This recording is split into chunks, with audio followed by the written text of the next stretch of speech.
जय श्री राम सभी मित्रों को। ऑल्टरनेटिंग करंट लेक्चर नंबर 4 में आपका बहुत बहुत स्वागत। आज के टॉपिक कवर करूंगा मैं power and AC circuits, power factor, choke coil और कुछ प्रैक्टिस प्रॉब्लम्स देखते हैं। तो चलिए शुरू करते हैं। देखिए व्हाट इज पावर।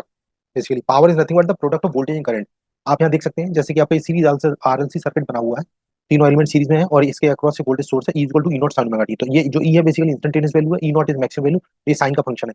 तो उसके अकॉर्डिंग यहाँ पे जो करंट फ्लो करेगा वो भी एसी होगा। तो इनके इक्वेशंस मैंने लिख रखे हैं, इक्वेशन 1 और 2 जैसे आप देख सकते हैं। Equation 1 E equal to E naught sine omega t and I equal to I naught sine omega T minus five. तो ये आपका यहाँ पर फेज डिफरेंस हो गया। This is your phase difference, मतलब जो करंट है उसमें लैग कर रहा है, current is lagging with respect to voltage. पहली चीज। अब अगर इंस्टेंटेनियस पावर आपको निकालना है, what is instantaneous power. Instantaneous power is nothing but the product of instantaneous voltage into instantaneous current. So if you are taking the product of these two, you are getting simply E naught sine of omega t, इसमें multiply कर दीजिए आप I naught sine of omega T minus five. जब इसको आप solve करेंगे तो इस तरीके से आ जाएगा ई नॉट इंटू आई नॉट और ये आ जाएगा साइन इंटू साइन। तो इसको मैं लिख सकता हूँ two sine of omega t into sine of omega T minus five. Okay, जब मैं इसको टू साइन साइन किया तो this would be nothing but E naught, और ये डिवाइड हो जाएगा इससे। इसको मैं इसको डिवाइड भी कर देता हूँ, देखिए टू से मल्टीप्लाई किया तो डिवाइड भी करना पड़ेगा। तो टू साइन साइन वाला फॉर्मूला इसमें यूज करिए तो this would be nothing but E naught into I naught upon two.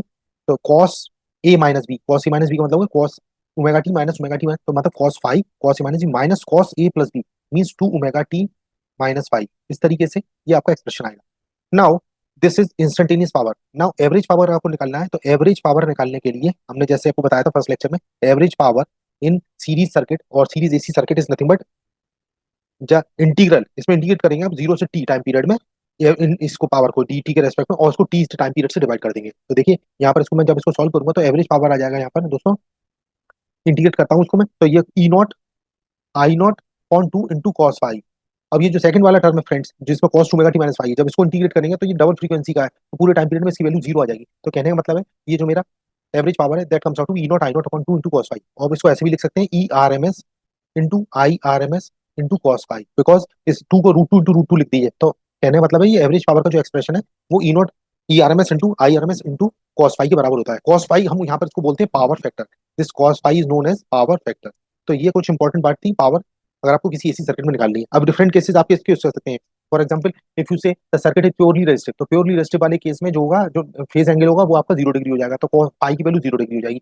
तो मैं लिख देता हूँ जैसे पावर फैक्टर आपको डिफाइन करना है, तो पावर फैक्टर आपको पहले बता देता हूँ। जैसे मैंने आपको बताया cos five is nothing but the power factor, this is called power factor, इसको शॉर्ट में पीएफ बोलते हैं।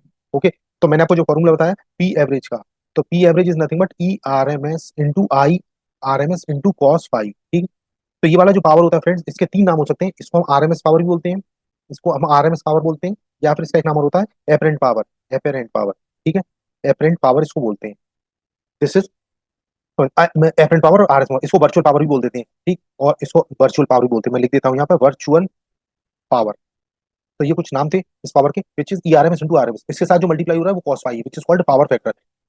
तो आर सर्किट के लिए जो फाई होता है वो आपका 0 डिग्री होता है, एल के लिए हो या फिर सी के लिए हो, इन दोनों के लिए फाई होता है आपका 90 डिग्री होता है। तो उसके अकॉर्डिंग आप पावर फैक्टर निकाल सकते हैं। मतलब cos phi for pure resistive load is nothing but one and cos phi for L और C is equal to zero. तो ये पावर फैक्टर हो गया ऐसा। अब इसके अलावा कोई सर्किट है, मान लीजिए आरएल है या आरसी है, आर एल सी, तो उसमें डिपेंड करेगा उसका फेज एंगल कितना है। तो this power factor could be lagging और leading depending on the nature of the circuit. तो ये कुछ बातें थी। अब पावर फैक्टर के लिए देखिए एक डायग्राम से हम इसको और भी समझ सकते हैं। जैसे एक मैं आपको डायग्राम मैंने लास्ट लेक्चर में ही समझाया था, ये एक्स और वाई एक्सेस है, इसके बीच में ये देखिए ये आपकी जो करंट है this is basically I not. ठीक है, तो उसके रेस्पेक्ट में हमने तीन वोल्टेज ड्रॉप ड्रॉ बनाए थे। एक तो वी आर था जो कि करंट के साथ फेज में था, और एक जो वोल्टेज था वो वीसी था जो करंट से 90 डिग्री लेग कर रहा था, और एक वोल्टेज था वीएल जो करंट से 90 डिग्री लीड कर रहा था। तो ये मैंने तीन बताए थे। तो अगर मैं मान लेता हूँ यहाँ पर XL is greater than XC, मतलब inductive reactance is greater than XC, then in that case this VL minus VC difference would be positive. मतलब ये वाला जो होगा वैल्यू जो होगी वीएल माइनस वीसी पॉजिटिव हो जाएगा, वीएल माइनस वीसी। तो इन दोनों का जो रिजल्टेंट आएगा ये इस तरीके से आ जाएगा, this is your resultant which is nothing but E not. तो ये दोस्तों लास्ट लेक्चर में आपको क्लियर कर चुके हैं, ये सारी चीजें मैं डिस्कस की हैं। तो यहाँ से ये इसको हम फाई बोलते हैं। ओके, तो फाई क्या हो जाएगा यहाँ से, तो कॉस फाई यहाँ से निकाल लीजिए। कॉस फाई होता है बेस अपॉन हाइपोटेनस, तो means this is nothing but V R upon E naught. ठीक है, आप इसको हम इससे भी लिख सकते हैं क्योंकि करंट तो सीरीज में सेम है, तो आई नॉट इंटू आर लिख सकते हैं वी आर को, और ई नॉट को हम लिख सकते हैं I naught into Z, because total impedance उसका आर एल सी सर्किट का जेड होगा। तो यहाँ पे आई नॉट से आई नॉट कैंसिल हो जाएगा। कहने का मतलब है यहाँ जो कॉस फाई की वैल्यू आ जाएगी वो आ जाएगी आर अपॉन जेड। तो this is another expression for power factor. Okay, तो ये पावर फैक्टर का मैंने आपको बेसिक आइडिया बताया कि पावर फैक्टर जो है सर्किट के नेचर पर डिपेंड करता है। और आइडियल केस में मतलब पावर फैक्टर 1 होना चाहिए, मतलब प्योर रेजिस्टिव केस में power factor is unity. Okay, जबकि प्योर इंडक्टिव प्योर कैपेसिटिव के केस में पावर फैक्टर 0 हो जाएगा। लेकिन जो कैपेसिटर उसके केस में 0 पावर फैक्टर लीडिंग होगा, मतलब जिसको हम जेड पी एफ लीड बोलते हैं, जेड पी एफ लीड। और प्योर इंडक्टिव के केस में power factor would be Z P F lag. तो ये कुछ टर्मिनोलॉजी है जो आपको समझ में आनी चाहिए। ओके, अब देखिए एक दो क्वेश्चन करते हैं तब आपको और क्लियर होगा। An inductor and a bulb are connected in series to an AC source of 12 volt 50 hertz. 2 ampere current flows in the circuit and the phase angle between the voltage and current is pi by 4 radian. Calculate the impedance and inductance of the circuit. तो देखिए simple चीज है, इसमें एक circuit बना लिया हमने R L. जो आर एल सर्किट है, बल्ब को मतलब फिलामेंट जो बल्ब होता है वो बेसिकली प्योर रेसिस्टिव लोड की तरह काउंट होता है। और ये इंडक्टेंस है, इसमें करंट फ्लो करी, इसमें RMS E R M S 12 volt दे रखा है, frequency 50 hertz and I R M S is given as 2 ampere. तो हमें यहाँ कैलकुलेट करना है। देखिए सबसे पहले तो आप यहाँ पर देख लीजिए फाई कितना होगा। तो फाई कैसे निकालेंगे, फाई इज इक्वल टू हो जाएगा यहाँ पर, आप देखिए पाई बाई 4 हो जाएगा। ओके, पाई बाई 4 कैसे होगा देखिए बताता हूँ। जेड की वैल्यू पहले आप निकाल लीजिए, Z Z is equal to हो जाएगा ई अपॉन आई। तो ई कितना है यहाँ पर, ई आपको यहाँ पर क्वेश्चन में दे रखा है 12 वोल्ट। और आई की वैल्यू यहाँ पर क्वेश्चन में दे रखी है, यहाँ से देख सकते हैं 2 एम्पियर। तो 2 12, ये आई एम एस की 2 वैल्यू, तो 12/2 का मतलब हो गया 6 ओम। जेड की वैल्यू यहाँ पर 6 ओम्स हो गई। ओके, तो पावर फैक्टर कैसे निकालेंगे, power factor is nothing but cos phi which is equal to R upon Z. तो आर की वैल्यू यहाँ पर आपको जो पावर फैक्टर है हमारा, ये देखिए इस क्वेश्चन में पावर फैक्टर दे रखा है, देखिए पाई बाई 4 रेडियन। तो इसलिए अपने पावर फैक्टर की वैल्यू पाई 4 लिखी, तो यहाँ से लिखिए पावर फैक्टर पाई बाई 4 हो गया। तो cos of pi by 4 is equal to cos of pi by 4 is equal to R upon Z. R की वैल्यू नहीं पता है, जेड की वैल्यू मुझे पता है 6। तो cos pi by 4 is nothing but 1 upon root 2। Okay, तो that is R upon 6। You can say R is equal to nothing but, you can say this formula, ये सॉरी थोड़ा सा मिस्टेक हुआ है फ्रेंड्स, सॉरी फॉर दैट। देखिए R upon Z है, क्योंकि हमारा ये आर एल सर्किट है। तो यहाँ पर देखिए, यहाँ कॉस फाई जेड 6 ओम है, तो हम यहाँ पे लिख सकते हैं cos phi is 1 upon root 2, because cos pi by 4 is 1 upon root 2 and this is R upon under root R square plus X L square. ठीक है, तो यहाँ से R square plus X L square इसकी value हो जाएगी आपके यहाँ पे 2 आर स्क्वायर के बराबर। ठीक है, दोनों साइड में स्क्वायर कर देता हूँ, तो 2 आर स्क्वायर के बराबर। इसका मतलब सिंपली हो गया कि X L is nothing but R. इसको जब आप सॉल्व करेंगे तो एक्स एल की वैल्यू आर के बराबर होगी। और जेड मैंने बताया आपको, जेड की वैल्यू क्या है, जेड की वैल्यू मैंने 6 ओम निकाली, तो that is under root R square plus X L square. ठीक, तो आप यहाँ से कह सकते हैं कि Z is equal to under root 2 into X L. Okay, तो देयरफॉर जेड की वैल्यू 6 है और this is under root 2 into X L, तो therefore X L comes out to be 6 upon root 2। 6 upon root 2 हो गया। Okay, तो अगर L आप निकालेंगे तो L is nothing but 6 upon root 2 into 2 pi F. 2 into pi मतलब pi, 2 into pi into F, तो ये हो जाएगा। ठीक है, तो यहाँ से ये इसको सॉल्व करेंगे तो आपका आंसर यहाँ से कैलकुलेट हो जाएगा। तो this is the basic idea of how to solve this problem. Next question is capacitor and a resistor are connected in series with an AC source. If the potential difference across C R are 120 volt, 92 volt respectively, and if the RMS current of the circuit is 3 amperes, calculate the impedance power factor of the circuit. तो देखिए simple है, इसमें एक circuit बना लिया हमने, RC circuit है। ये इसमें कैपेसिटर वोल्टेज और रेजिस्टेंस वोल्टेज आपको दे रखे हैं। ठीक, तो आप इसमें देखिए पार्ट ए में क्या है, इंपीडेंस पूछा है, तो इंपीडेंस कैसे निकालेंगे, तो जेड इज इक्वल टू होता है ई अपॉन आई, मतलब आरएमएस वैल्यू चाहिए, ई आरएमएस अपॉन आई आरएमएस। इसको अगर आप वैल्यू रखेंगे तो ये हो जाएगा ई आरएमएस की जगह हम क्या लिख सकते हैं, V R square plus V C square, क्योंकि यहाँ दो एलिमेंट्स है। और आई आरएमएस की जगह आई आरएमएस ही रहने देता हूँ। तो यहाँ से ये हो जाएगा, इसको सॉल्व कर लीजिए, अंडर रूट में देखिए वैल्यू रख दीजिए, वी आर की वैल्यू कितनी है 90, 90 का स्क्वायर हो गया, प्लस ये है 120 होल स्क्वायर और divided by I R M S की वैल्यू इस क्वेश्चन में दे रखी है 3। ओके, तो यहाँ 3 रखिए, तो therefore you are getting this is 150। आप इसको सॉल्व करिए, तो 90 का स्क्वायर प्लस 120 का स्क्वायर, ये अंडर रूट करेंगे तो 150 आएगा, उसको 3 से डिवाइड करिए तो ये आ जाएगा 50 ओम्स। ठीक है, इसका मतलब हो गया आपका जो जेड है वो आपका 50 ओम्स के बराबर है। तो सर्किट का इंपीडेंस हो गया 50 ओम। बी पार्ट में पावर फैक्टर पूछा है, तो बी पार्ट में पावर फैक्टर आप निकालते हैं, power factor is nothing but cos phi, जैसे मैंने आपको फॉर्मूला बताया, that is R upon Z.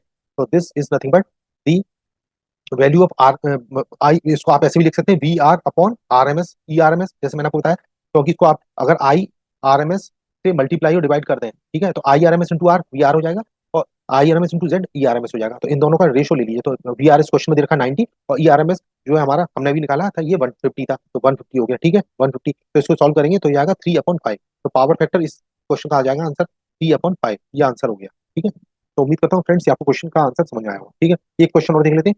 An inductor which is 200 millihenry, capacitor 500 microfarad, and a resistor 10 ohm are connected in series with 100 volt variable supply frequency AC source. Calculate the frequency at which the power factor of the circuit is unity. Second part is current amplitude at this frequency and Q factor. तो देखिए इसको कैसे करेंगे, इसमें हमें ये circuit बना दिया आरएलसी सर्किट, सीरीज सर्किट है, इसमें वेरिएबल फ्रीक्वेंसी की सप्लाई लगाई गई है। तो यहाँ पर रेजोनेंस हमें कंडीशन दे रखी है, मतलब कंडीशन पता करनी है। तो यहाँ पर देखिए इसमें इस इन वैल्यूज के आधार पर हम पावर फैक्टर निकाल लेते हैं। तो पावर फैक्टर कैसे आएगा, power factor is cos five which is equal to R upon Z. ठीक, cos five equal to R upon Z होता है। तो हम जानते हैं क्योंकि रेजोनेंस पे क्या होता है, जैसे मैंने आपको बताया था लास्ट क्लास में, at resonance R is equal to Z हो जाता है। मतलब पावर फैक्टर उस समय क्या हो जाएगा, वन हो जाएगा। जब आर और जेड बराबर होंगे तो पावर फैक्टर वन, क्योंकि रेशियो वन हो जाएगा। तो उस केस में एफ आर जो होता है which is resonance frequency, that is one upon two pi under root L C. तो इसमें वैल्यूज आप पुट कर दीजिए, तो one upon two into pi, L की वैल्यू इस क्वेश्चन में 200 मिली हेनरी का मतलब 10⁻³ इंटू एल सी इज 500 और माइक्रो में है तो 10⁻⁻6। तो दोस्तों जब इसको सॉल्व करेंगे तो जब ये सॉल्यूशन होकर आ जाएगा 1/2 पाई, आप देख सकते हैं, और इंटू अंडर रूट के अंदर आ जाएगा 10⁻⁻4। तो कहने का मतलब है ये आंसर आ जाएगा 50/पाई hertz. You can check this. Okay, अब बी पार्ट देखते हैं। बी पार्ट में क्या, current amplitude at this frequency. तो हम जानते हैं कि करंट मैक्सिमम होती है रेजोनेंस के टाइम पे which is nothing but E not upon Z, जैसे मैंने आपको समझाया था डेरिवेशन में। तो z किसके बराबर है, या r के बराबर है, क्योंकि रेजोनेंस में z और r बराबर होते हैं। तो this is E not upon r। तो यू कैन से आई नॉट की वैल्यू आ जाएगी यहाँ से, ई नॉट की वैल्यू में r से डिवाइड कर दीजिए, तो दैट इज ई नॉट। अब यहाँ पर डायरेक्ट नहीं दिया तो आप under root two times E R M S कर सकते हैं। ठीक है, क्योंकि आर एम एस की वैल्यू दे रखी है, और अपॉन r, तो under root two into 100 upon r is nothing but 10। Okay, तो ये हो जाएगा 10√2। तो आंसर इज 10√2। तो I naught maximum value peak amplitude होगा 10√2 एम्पियर्स। ओके, उम्मीद करता हूँ क्वेश्चन आपको क्लियर होगा। और लास्ट पार्ट में पूछा सी पार्ट में क्वालिटी फैक्टर। तो जैसे मैंने आपको बताया था रेजोनेंस के टाइम पे क्वालिटी फैक्टर का फॉर्मूला होता है 1/r√L/c। तो जब इनमें वैल्यूज पुट करेंगे तो आप देखिए, मैं पहले पुट करता हूँ 1/r is 10। Okay, 1/10 under root L की वैल्यू और सी की वैल्यू पुट कर देता हूँ, तो 200 इंटू 10⁻⁻3 और ये 500 इंटू 10⁻⁻6। जब मैं इसको सॉल्व करूंगा दोस्तों तो ये सब काट पीट करके ये सारा आंसर आ जाएगा आपका 2। तो इसका क्वालिटी फैक्टर 2 हो गया। इस तरीके से क्वेश्चन का सॉल्यूशन हो जाएगा। ठीक, अब दोस्तों एक आज का टॉपिक और है हमारे पास जिसको हम बोलते हैं चोक कॉइल। तो चोक कॉइल होता है, जैसे आप देख सकते हैं, तो एक्चुअली ये कॉपर का वायर होता है, इसे हम किसी आयरन के पीस में हम उसको लपेटते हैं। ठीक है, तो ये कॉइल बन जाती है। तो इसका काम क्या है दोस्तों, बेसिकली एक्चुअली हमारा ये जो चोक कॉइल है, वो चोक कॉइल का काम मैं आपको बताता हूँ। पहले तो ये चोक कॉइल बेसिकली इंडक्टर होता है, जो कि एसी ऑल्टरनेटिंग सर्किट में उसे यूज होता है। ठीक है, पर्पस क्या है इसका, ये एसी करंट को लिमिट करता है, लेकिन इसमें पावर लॉस बहुत कम होता है। ठीक है, पावर लॉस कम क्यों होता है, उसका कारण मैं आपको बताता हूँ। क्योंकि इसका एल हाई होता है, एल मतलब इंडक्टेंस इसका हाई होता है, देख रहे हैं आप। क्योंकि मोटे तार का बना हुआ है तो रेजिस्टेंस इसका लो हो जाएगा, resistance is very low and inductance is very high. तो उसका फायदा ये है, कुल मिला के ये आपके पावर लॉस को कम करता है, लेकिन करंट को रोक लेता है। अब वर्किंग प्रिंसिपल क्या है इसका, बेसिकली इसमें करंट पास होने पर सेल्फ इंडक्शन होता है, तो जो जो करंट उसमें फ्लो करता है उसको पुश करने लगता है ये है। ठीक है, तो ये कॉइल और वायर होता है, जैसे आप देख रहे हैं यहाँ पर, ये देखिए यहाँ कॉइल एक वायर होता है जो यूजुअली आयरन कोर पर बाउंड होती है। ठीक, इसके एप्लीकेशन कहाँ है, जैसे आप एप्लीकेशन में बताता हूँ, ट्यूबलाइट्स में होता है, फ्लोरिसेंट लैंप में होता है। ठीक है, घरों में जो यूज होते हैं, रेडियोज में होता है, एसी सर्किट में करंट कंट्रोल के लिए इसका यूज होता है। ठीक है, तो यहाँ पर इसका एक डायग्राम और बना के मैं आपको समझा सकता हूँ। देखिए जैसे ये कोई बल्ब है, ठीक है, इसमें एक इंडक्टेंस लगा दिया है जिसको हम कॉइल बोल रहे हैं, और ये यहाँ पर एसी लगा दिया है। ठीक है, और यहाँ पर 220 वोल्ट का सपोज हमने एसी सप्लाई लगाया, 220 वोल्ट एसी सप्लाई का, ये रेजिस्टेंस है बल्ब में। तो इस ये मान लीजिए बल्ब अगर 100 वोल्ट का है, ठीक है, तो इसमें 100 वोल्ट में से 220 वोल्ट लगाया है, तो 100 वोल्ट लेगा, बाकी का 120 वोल्ट यहाँ पर आ जाएगा। ठीक है, तो कहने का मतलब ये है कि ये जो सर्किट है, बेसिकली चोक कॉइल जो है आपका, वो आपका इस चीज पर आधारित है, क्योंकि इसका इंडक्टेंस हाई और रेजिस्टेंस इसका बहुत लो होता है। ओके, तो यहाँ पर आप इसकी एवरेज पावर आप निकालते हैं, जैसे प्योर इंडक्टेंस के केस में पावर इसकी बहुत कम होती है। जैसे मैं आपको बताता हूँ कि मैंने आपको फॉर्मूला बताया, E R M S into I R M S into cos five. Okay, तो एल प्योर जो होता है, फॉर प्योर एल के लिए आपका जो फाई होता है विच इज पाई/2, जैसे मैंने आपको बताया था प्योर इंडक्टिव सर्किट में पाई/2 होता है। तो एवरेज पावर उसके इसमें हो जाएगी पी एवरेज कॉस 90 डिग्री 0। तो एवरेज पावर 0 होती है आइडियल केस में। तो लेकिन चूंकि कॉइल है तो इसमें कुछ रेजिस्टेंस भी होगा अपना, तो अपने रेजिस्टेंस की वजह से एवरेज पावर 0 ना होकर बहुत कम होती है। तो very small power, very small power loss. तो जो कॉइल की खास बात है ये कि इसमें पावर लॉस बहुत कम होता है और करंट को कंट्रोल करता है। तो दोस्त ये कुछ बातें थी आज के टॉपिक, आज की मैंने लेक्चर में डिस्कस करी। उम्मीद करता हूँ आपको लेक्चर पसंद आया होगा। अगले लेक्चर में आपसे मिलता हूँ कुछ और टॉपिक्स के साथ। तब तक के लिए थैंक यू। जय श्री राम।